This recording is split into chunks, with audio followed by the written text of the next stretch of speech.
It's 2024, and if you want to get your shit together in your business, then you need to mind the gap. Right now, you can grab an early bird bonus when you enroll in my digital bookkeeping course, Mind the Gap. Visit my link tree in the show notes to enroll, and you'll be invited to book a one-on-one virtual call with me. We're going to strategize and set you on the path for financial success in your business. This call is free for new students of Mind the Gap, and it's currently a $500 value.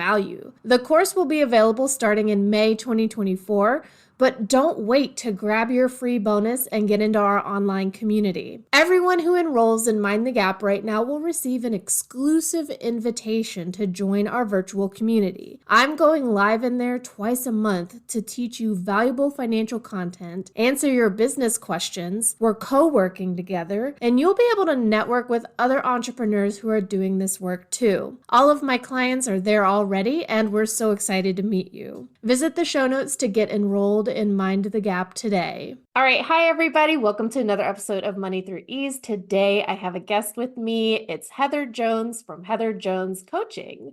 Heather Jones is a native New Yorker who now resides in Alabama. So we're both displaced Yankees in the South because I grew up in New Jersey and I live in Louisiana. Oh, wow. We'll have to talk about that someday. Yes. She lives with her wonderful husband and two beautiful children. She's a lifelong lover of books, animals, and creating. So, we're soul sisters. Heather is a certified life coach who has taken the long route with many exciting endeavors on her way here. At 18, she joined the Army, met her husband, and after serving 6 years, exited the military. Early on, she studied baking and pastry arts, which she happily implements in her own kitchen for her friends and family's benefit. Awesome. You'll have to maybe see about shipping me some delicious goodies. She entered the entrepreneurial world officially as an Etsy shop owner, and over time, while enjoyable, she realized there was something more that she wanted to do, and that is when she found her passion to inspire and empower others, and that is where she found coaching. Thanks so much for being a guest on Money Through Ease. Heather, please introduce yourself. Let us know who you are.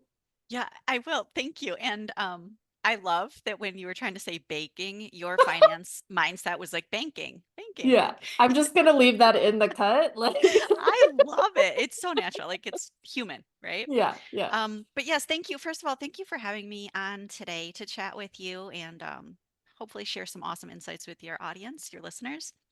Uh, so I think you pretty well covered it in my bio. I'm married with two little ones. Some of the things I don't even know if this was in there. I'm a veteran. My husband is a Hmm. retired veteran, Hmm. which kind of led me to who I serve today. 'Cause I Hmm. work with military spouse mompreneurs at this point in my business, but I think Yeah. you really covered all the key things. I think that's such a common like journey or path for folks who are in the military or maybe a veteran or a retired veteran.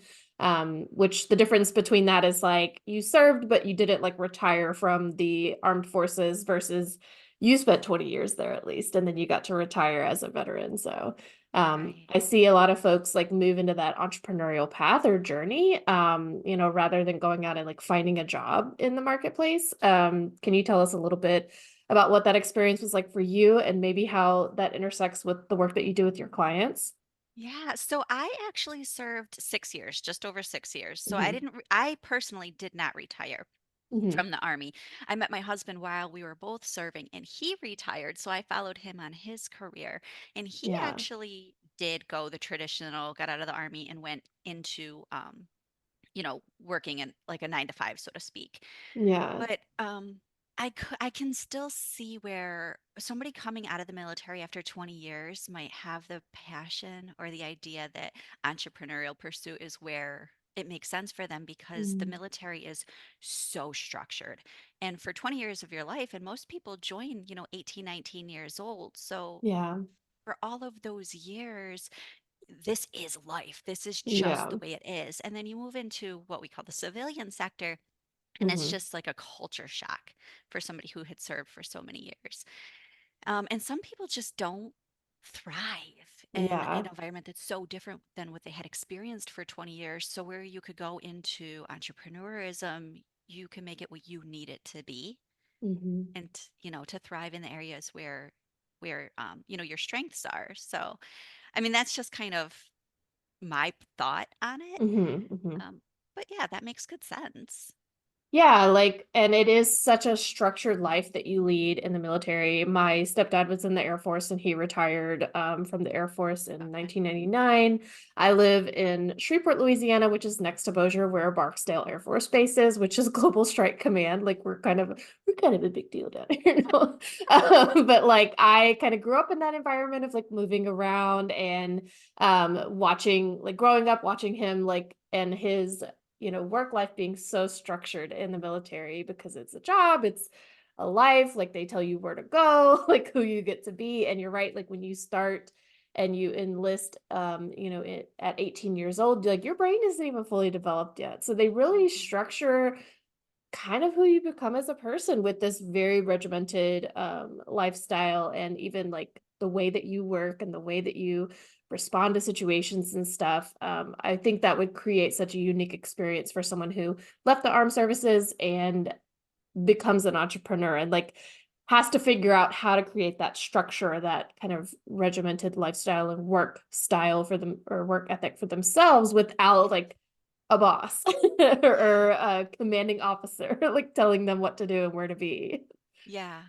I think that's funny. It really, you could look at it either way, right? Like you've always had this person telling you what to do, and now you're Yeah. supposed to figure it out on your own. On the other Do this or hand, go to do jail. yeah, right? Literally. Yeah. But but you do have that discipline and structure that is so much a part of who you've been conditioned to be at Hmm. that point after that Hmm. many years. So it's almost like you kind of know, like, this is just what you do. You get up early, you get going, you do the thing, you get your body Yeah. moving, and then you get your brain moving and all the things. Yeah. So I can see how that would work really, really well for some retiring service members. Yeah, for some folks, and then maybe for some folks, it is the fact that they had that external force of like someone to be accountable to. And now that person, there is no person, if they go into business for themselves, it is them that they have to be accountable to. I Yeah. wonder if there is kind of that binary experience between folks that really thrive on already being the person that is organized and has a structured lifestyle and gets up and gets moving and, um, you know, versus the person that does need that kind of external accountability, and I don't want to say pressure, but just like somebody else to kind of say, hey, Kind of like you leadership, need to be right? doing this. Yeah. Yeah. Yeah. Yeah. So that's really Interesting. cool. I don't think I've had a veteran on the show. I'm trying to think, but that just occurred to me that like that might be such a interesting experience that like other entrepreneurs like myself who have not been in the armed service, like just not, coming up against that. Can you share with us what you specifically do with your clients and maybe like what a typical day in your business looks like? Sure. So, very specifically, I work with military spouse mompreneurs on finding their version of balance and flow between all the responsibilities that a military spousepreneur takes on. So, kids usually, not always, but taking care of the home and then filling in the gaps when their service member is on the go, whether that's a TDY, which is temporary duty, they just go to another location for a short period of Hmm. time, or Hmm. deployment where they're overseas for Hmm. a long period of time. And I help them learn how what their passions are can be pursued now, not when their Mm. service member retires or leaves service, and how they can do that in a way that feels good to them, where it doesn't feel like plates Mm. crashing all over the place. Like Yeah. everything feels like it flows well and harmoniously. Hmm.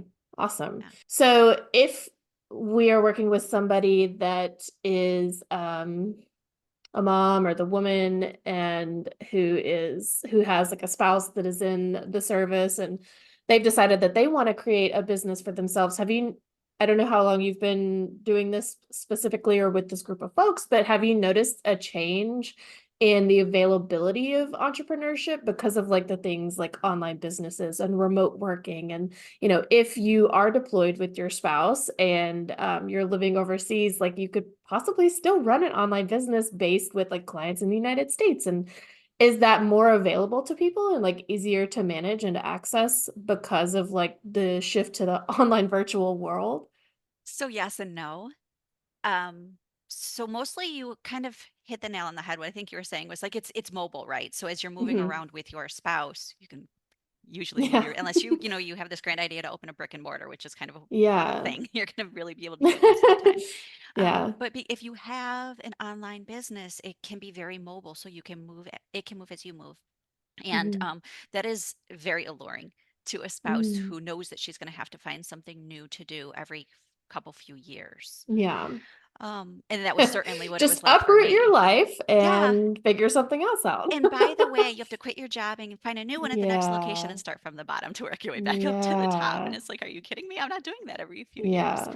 So having entrepreneurial endeavors for military spouses is extremely, it's either um, that they're already doing it or that they have the inclination to want to do it. And there's a huge percentage of us that Hmm. that is the path that we've chosen. Hmm. It's like 48% big. It's a big number. Yeah.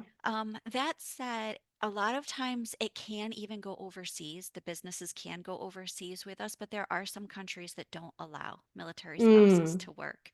So I can't say specifically which we never went Okay. overseas as far Yeah. as like a duty station, just deployments Hmm. and whatnot. But Gotcha. yeah, Cool. That's interesting. Like I really did not intend to go on this like tangent it's not the about journey we military know. spousal. But it just like occurred to me and I'm like, oh, this is interesting and like something that I hadn't thought about with this specific like community of folks. So Yeah, it's it's just such a interesting to think curious thing about. for so many people who don't know what the lifestyle is like. It's Yeah. Yeah, yeah. like my mom married my stepdad when I was like 2, so she always had like a career and she's been a computer programmer, so like oftentimes it was available for her to do remote work, but in like the 90s. Like we think now like remote work is actually pretty common, but like my mom was doing that in the 90s when not a lot of folks, No. they were commuting to a job. So us moving around didn't really like I don't know. I'll let her speak for herself if she wants to about whether or not that really affected her career. But from where I'm sitting, like she was able to make those changes and adjustments to her career. And she hasn't owned like a business. She's always, had a job or a role in somebody else's company. So Yeah. it's just very interesting to think about. Not my family's experience, but I think that it lends itself so much to like the spouse being an entrepreneur, being a business owner Mhm. because like we always love to talk about flexibility as business owners, Yeah. whether or not we can find that flexibility and can hold ourselves to that. And I think that is a good kind of segue into the topic that I want to talk about, which is that you help folks really navigate the self-care journey of being an entrepreneur and being a whole person who is a business owner, is a parent, is a spouse, is their own person, not in relation to anybody else. What way can we look at self-care through the lens of money and finance, since that's what we talk about on this podcast? Yeah, I love that question because so many ideas, and it's not a topic I usually like. I talk about self-care all the time, but through the lens of Hmm. finances, it's really Hmm. cool to be able to dive in here. So, let me start with when I talk about self-care, absolutely, I talk about the whole person. So we're not just talking about like getting massages, getting pedicures, Yeah. eating a salad for lunch. We're talking about caring for your emotions, your mental state, your spiritual state, all like Yeah. the whole entire person. And I think also on that note, a lot of people think like self-care is selfish or it's a thing I'll get to. Like I know I'm Mm. supposed to do it, but I'm okay right now. I don't like I'm doing okay. I'm Yeah, the surviving, alarms right? aren't I don't blaring. Why do I need to take care right. of Like myself? I'll get Like, it's not around an to it, right? emergency. Yeah. Right. Personal development is business development. At Hmm. some point you'll get stuck. You have to care for yourself along the way in order to continue to keep that flow in your life. Hmm.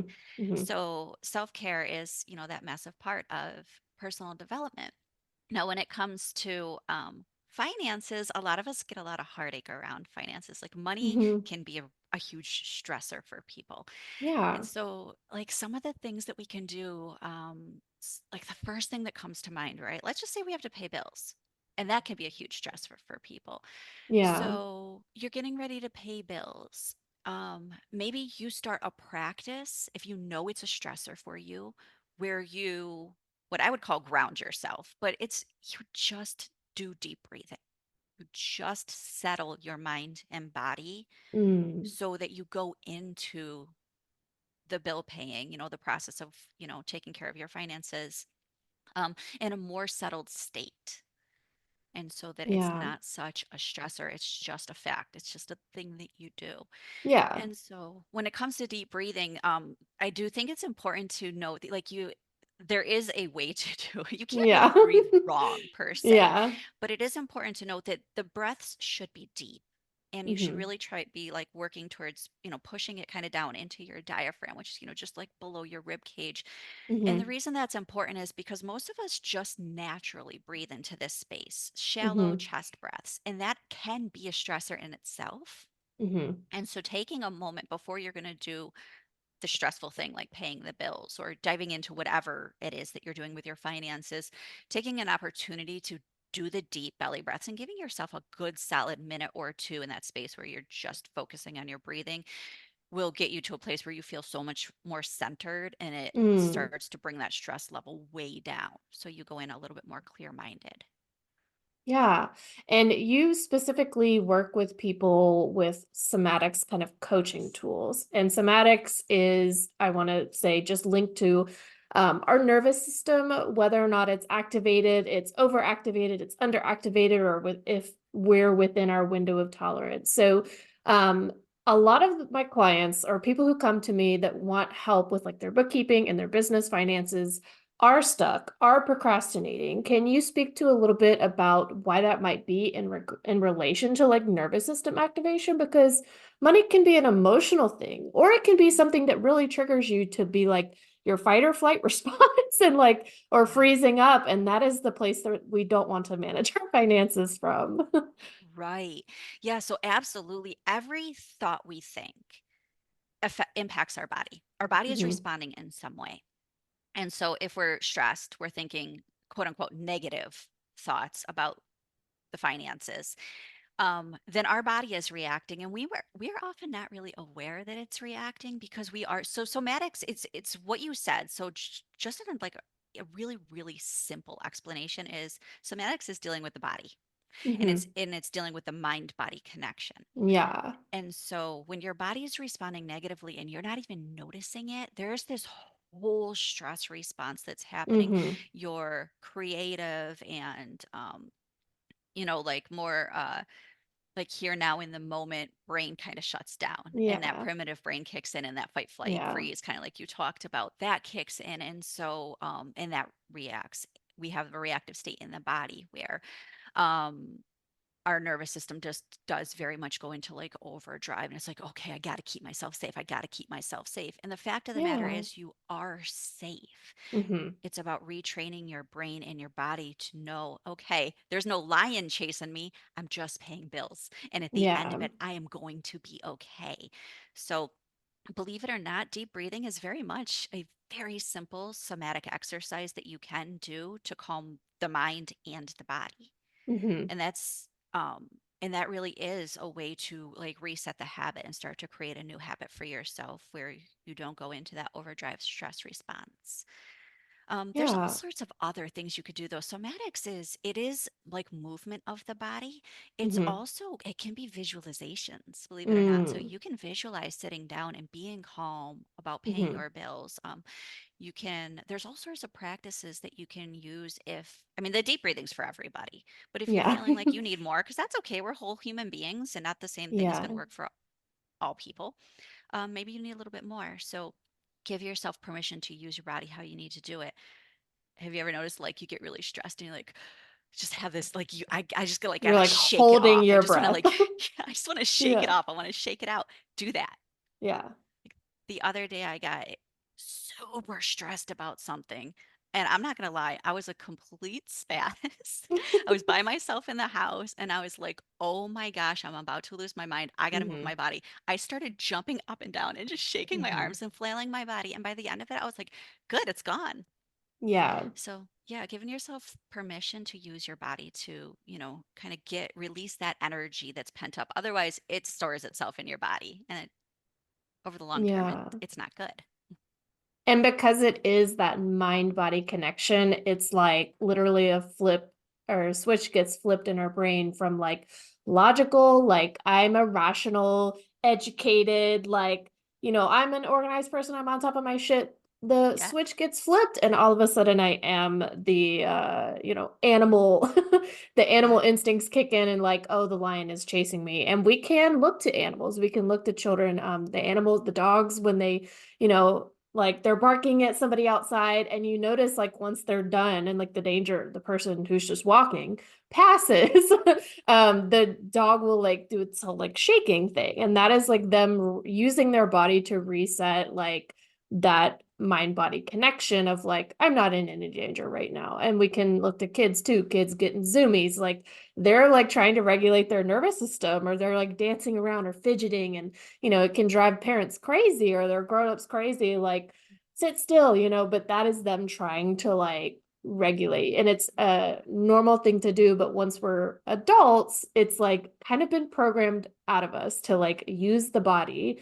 to reset things, to get us back into the, like you said, I'm safe, like I'm not in danger. But I want to speak to the safety thing. I 100% agree that safety is a mindset. That is something that I've been working on. But for folks that are sitting down to pay bills, it may actually be a thing about safety. Like if I don't pay the water bill, my water gets cut off. If I don't pay the light bill, my lights are going to get cut off. What can you say to address like that actual feeling of like, some of these things, like if I didn't have them, I wouldn't feel safe. And so that Yeah. can come up when you're paying them. Yeah, absolutely. And for some, and that's such a great point because for some people, paying the bills truly is a major stressor. If you're living paycheck Hmm. to paycheck, if it's Yeah, like, do I get, groceries or do I pay my energy bill? Like, totally. that's no joke. That is Hmm. absolutely not to be overlooked. And we're not going to pretend like that's not difficult. Yeah. And you can still care for yourself, your body in the process. So it Hmm. does come back to, I'm always going to come back to start with deep breathing. Like Yeah. if you listen to anybody in the personal development space, you're going to hear deep breathing over and over and over and over again. Yeah. And it is free, it's accessible to everybody, and nobody Hmm. even has to know you're doing it, right? It's Yeah. just a thing that you can have for you. The other thing is, there's a couple other things that come up. One thing that's can be really, really helpful with when it comes to money is, you may have heard like the phrase money mindset. Hmm. And you can work on that in a couple ways. You can journal. Like, what am I Hmm. feeling about money? Do I love money? Do I hate money? You can Yeah. really, I mean, people are always more than welcome to come and ask me. I'm like the journal prompt queen. You want a journal prompt? I I'm your girl. love a You can come and journal. I will give them to you. Yes, I love to Yes. journal. I've created journals. I have all sorts of prompts for you. And we can make Awesome. them what you need them to be. That said, Hmm. like, you could go to Google or Pinterest, and I'm sure you Yeah. could just search Chat for GPT. such, like, okay, AI. So you can search for money mindset journaling prompts, and you Hmm. can work through like what is really coming up for you. What are the emotions Hmm. there? How do you feel about money? Did you have a story growing up that was being shared around you that you've taken as your own, that money is evil, money is the root of all evil, people who have money are evil, Yeah. money doesn't grow on trees, it's not easy to come by? Having that story resonate within you is not your fault. One, it's not a place to be shamed, but it is a Yeah. thing that can be shifted. We can change our mindset around how we feel about money. You can change your relationship with money. So you can do that with journaling.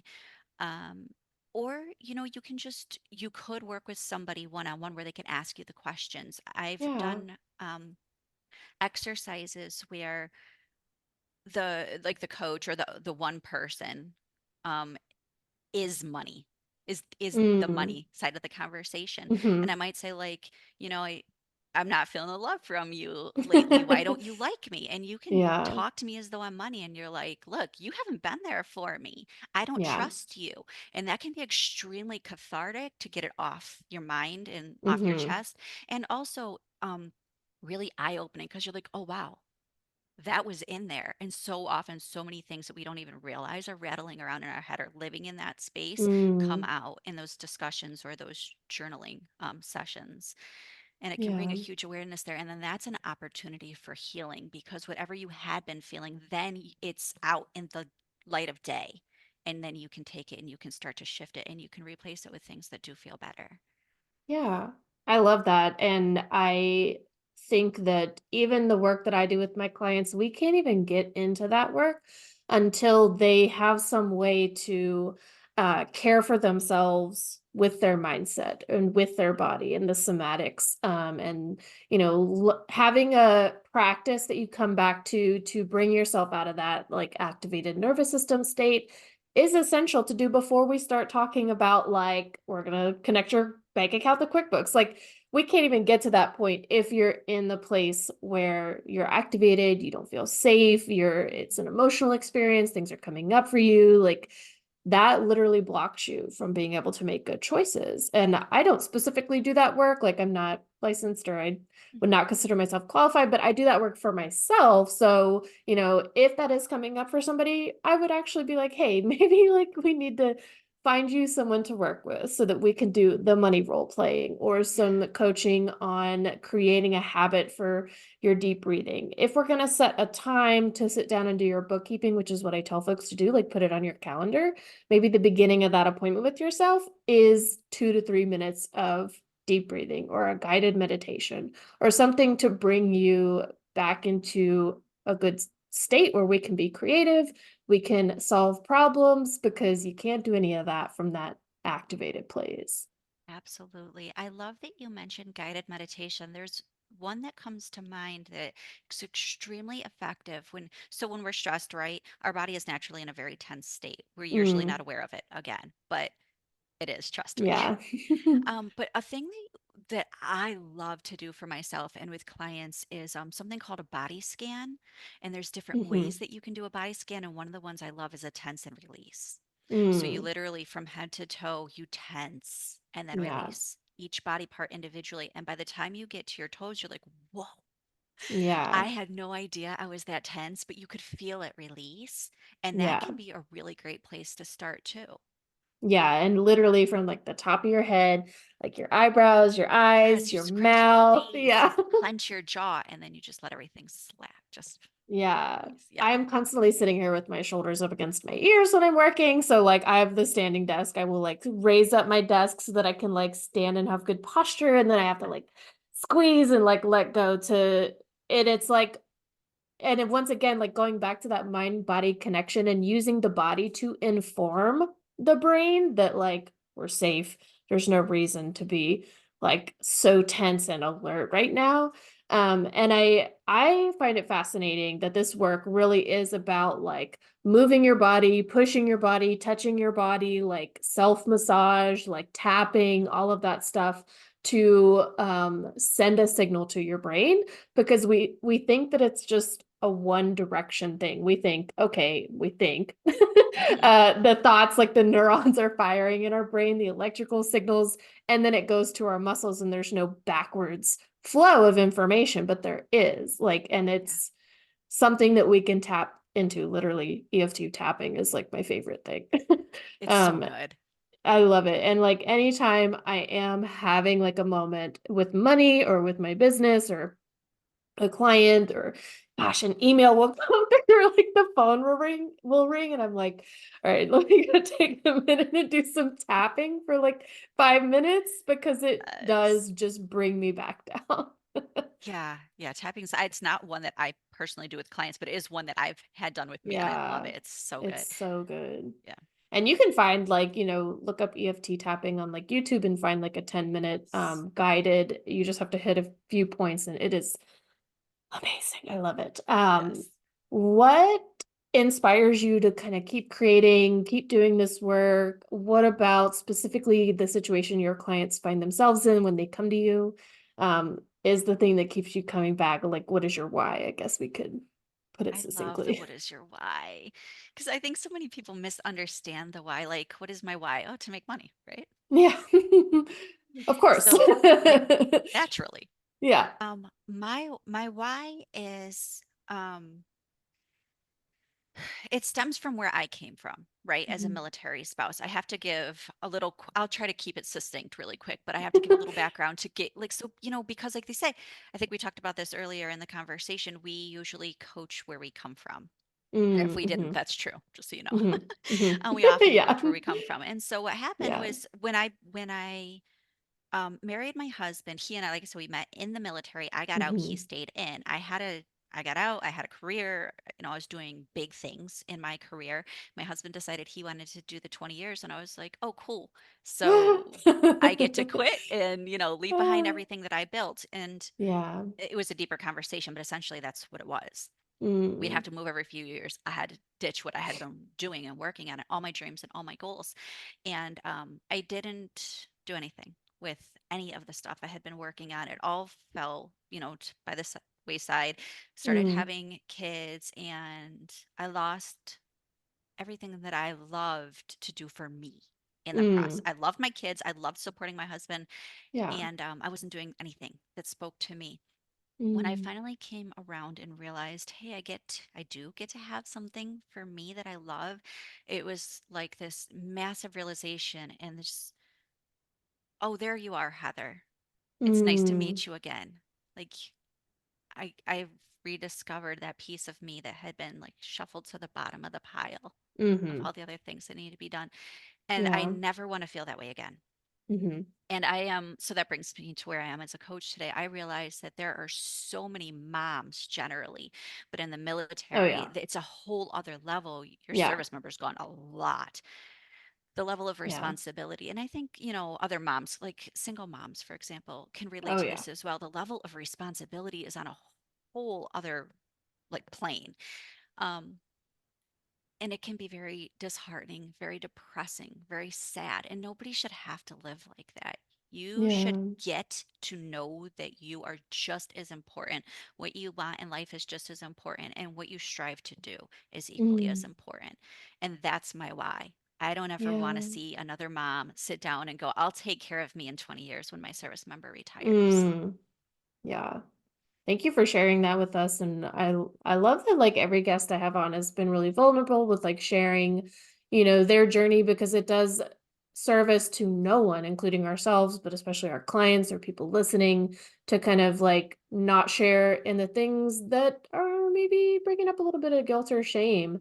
Was there like something specific that you got back into in terms of like a hobby or an interest that made you realize like, oh my gosh, I need to like find something for me that is not for anybody else? Yeah. So oddly, it started, it wasn't like a bam, there's that idea, right? It was very gradual. And so initially a friend of mine, an army friend of mine, Hmm. had reached out and she's like, "Hey, I'm part of this." It was an MLM. And so Hmm. she was recruiting me into the MLM, and I didn't know what it was, but I joined with her. I was like, cool, it's something that I get to do, bring income to the family while I stay home with. I just had the one kid at the time. I'm like, yeah, that sounds Yeah. like fun. Let's do it. Um, and what happened was that led me to realizing, oh, okay, this doesn't really feel like they tell you you can own your own business, right? No Hmm. shade. But for me, I was like, that doesn't really feel like I own my own business. Mm. Hmm. But you know what? I want to. I want to own my, I really like that idea of having the thing that belongs to me. And so that's what Yeah. led me to opening my first Etsy shop. I was Awesome. learning to crochet in car line. Okay. Yeah. And my friend was like, you should sell those hats on Etsy. I was like, what? Okay. We are And totally soul sisters, like the books, the crochet. What else did you have on here? baking, yeah, Yeah. Animals. animals, all the things. Yeah. Yes. That's so cool. I think the multi-level marketing companies, the MLM, I feel like are the gateway drug to entrepreneurship for a lot of women. Yes. That's so true. I think I've heard somebody else call it a gateway drug. So that's definitely what it is. Absolutely.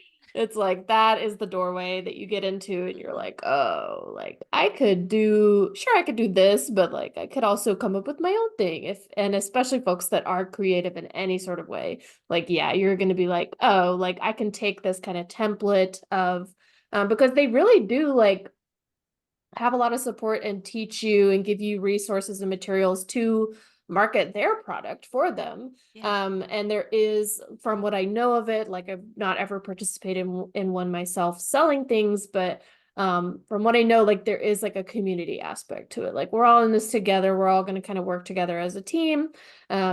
Whether or not that is like true on an individual level. I think for the most part, that's what they try to indicate the experience to be. And, you can see that like I can learn how to sell something. I can learn how to be part of a team. I can learn how to run my own business and be like accountable to myself. And then take that template and move over here, sell something that I've created or services that, I am an expert with this particular thing.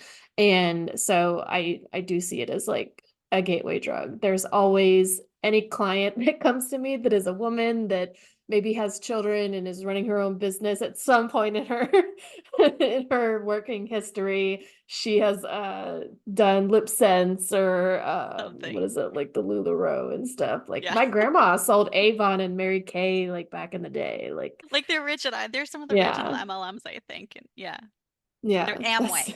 My parents sold Amway. I didn't know I don't that even was know an what that MLM. is. Oh, anyways, we don't need to get into it. Some Yeah. people who are listening know. They remember their parents sold it Okay, too. okay. Yeah. I mean, when I was a child, it was Tupperware and then Pampered Chef was Mhm. the thing. Oh my Yep. God, those women were crazy for Pampered Chef. What kind of tips, if you could go talk to yourself in the past, 10 years ago, maybe 20 years since your husband is retired, and you're maybe looking back and starting on that journey, what kind of tips or advice would you give to yourself back then that you think the listeners, whether or not they want to take the advice, might need to hear? Hmm. So I go back to self-care isn't selfish, but I want to switch that around a little bit because it's so like it's cliche. Like, okay, I've heard that 1,000 times. Great, thanks for that, right? We get it. Right. Thank you Yeah. for beating me over the head with it. Still isn't resonating.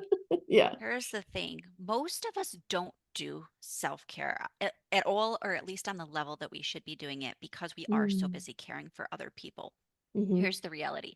At some point when you're caring for others and you're caring for others and you're caring for others, you're going to get exhausted, you're going to get overwhelmed, and you're going to get completely burned out. I'm not a gloom and doom person, but the Yeah. fact of the matter is, this is what the future looks like without figuring out how to give back to yourself. Yeah. Essentially, those people that you love and you're caring for so much, you won't be able to care for on the same level. And you're teaching them that when you're a parent, you don't get to care for yourself. And Mm. someday, those little people watching you, those people around you watching, they're probably going to be parents too. And even if Hmm. it's not parenthood, right? It could be siblings, it could be other people watching us. They're learning Yeah. from us. You're teaching them how to be Hmm. in your way of being without even saying it.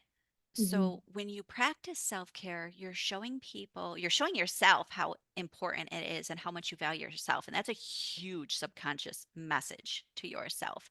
And you're Yeah. showing those who are watching, whether it's your children or whomever, that you get to do it now. And you're refilling your cup so you can continue to show up for them in the long term. So when I say Yeah. self care isn't selfish, that's what's behind that message. Hmm. Totally. I don't have children on purpose. And I feel like whenever I say that, I have to tag it with like, and that's a conscious choice. Like, you don't have to feel pity for me. Nobody feels bad about that over here. I'm doing okay over here. Thank you very much, right? Anyways, tangent. I look at the work that I do, not only like in the bookkeeping and the finances and stuff, but running a business as I want to both have the business owner life that I want to have, that it's supportive. I take time off, like I'm not always stressed and like freaking out. But I also want to model that for my clients. Like they are working with me so that they can have more organized finances, so they can be, the business owner they want to be like. And if I'm not doing those things myself, first of all, that's a disservice to me, but it's also not modeling that behavior for my clients. I'm not like walking my talk at that point. So there was a point where, I was feeling a lot of shame about like credit debt and all this kind of stuff, or like feeling really anxious about taking time off, even though like I don't have to ask anybody permission to take time off anymore. And I was just like, oh, like first of all, this is what I wanted when I started a business, is I wanted that experience for myself, and I want to model that behavior for the people who are watching me. Like I'm a visible person because I'm online selling my services. And even with friends or people in my community that aren't entrepreneurs, like I just want to model that that kind of lifestyle is available. And like it does take work to get there, but so many of us default to being super stressed and burned out, because it takes intention and it takes work to have those habits of taking care of yourself, to prioritizing your self-care. So for me, like I don't have children or little folks in my life that are necessarily watching my every move, but it is especially important for folks who do or don't have children, like model the kind of behavior that um, you want for yourself, but like to see out in the world as well. Yeah, I love that. That's such a great perspective because I am a mom and I do work with moms. My tendency is to go like we're showing up for our kids, right? But there's so many other people in life that we show up for.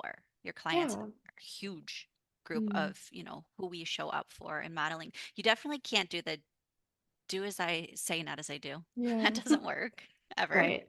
Yeah. um, for kids or clients. And Yeah. yeah, you can't go, this is how you do it. This is how you do the thing and not be living that thing. Yeah. Nobody's going to trust you. Yeah. You've got to be coming. How do I know that this is how you do it? Because this is how I do it. It works, right? Yeah. Exactly. What would you like to share with the audience? Maybe like, do we have a way that we can come find you and work with you or learn from you? Do you have like a resource that you want to tell folks about that they can start implementing this work in their business? Sure. So I have to apologize because I know that you have male and female listeners. Oh yeah, Um, it's all the people. Yeah, so I mean, men are more than welcome to take what I have. But what I've created is specifically for moms. So I have Hmm. for women really. I have Hmm. I should go back to moms. It's for moms. It's 3 ways to stop the mom guilt on the spot is exactly what it's called. So it's definitely Okay. for moms. Yeah. Um, but that's a freebie that I offer. I also have videos all over YouTube, which you don't have Okay. to, you don't have to give me an email for that. And you can watch it, and there's lots of information that anybody can take for themselves and implement. But if somebody wanted to reach out, the best way is probably through my website, which is Okay. super easy. It's heatherjonescoaching.com. Amazing. Anything else you can think of that you want the audience to know before we log off? There's always 8 million things. I let's see. I um It's okay I'm if the answer is no right now, too. the one thing that comes to mind, I Huh. am a true cheese ball and absolutely strong believer in that if you want it, it's available to you. Mm, And so don't deny yourself the opportunity to claim it. I love it. Perfect. What a great note to end on. Thank you so much for coming on and sharing just some great advice, tips, and like sharing your experience with us too. Like, I think it's so important for folks to see themselves in people that are, once again, modeling the kind of business owner or the mom or the spouse that they themselves want to be. So I really appreciate you sharing your story with us. Thank you. Thank you again for having me on. Thank you for joining me on this episode of Money Through Ease. If you found value in today's discussion, don't forget to subscribe to the podcast and leave a rating and review. Your feedback really does mean a lot to me. And if you're ready to take the first step towards organized finances, be sure to download my free receipt organization guide, Chaos to Calm. Visit the link in the show notes to grab your free copy now. Remember, your financial journey starts with small steps. I'm here to support you every step of the way. Until next time, this is Reagan Bashara from Money Through Ease. Stay empowered.